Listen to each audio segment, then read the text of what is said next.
Sumur Citembok namanya ya. Kalau zaman dulu tuh Cigoong namanya, tuker nama.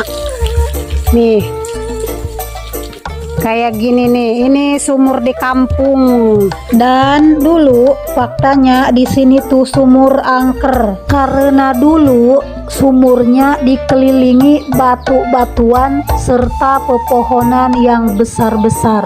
Sumurnya juga lumayan jauh ya dari rumah, dan posisinya juga ada di jurang. Jalanannya turun, terus kalau musim hujan licin sekali. Dulu banyak yang bercerita kalau di sumur ini tuh ya sering kejadian seperti ada suara musik gamelan, musik calung kata orang Sunda mah ya. Kita lihat dulu ya guys ke bawah biar nggak penasaran.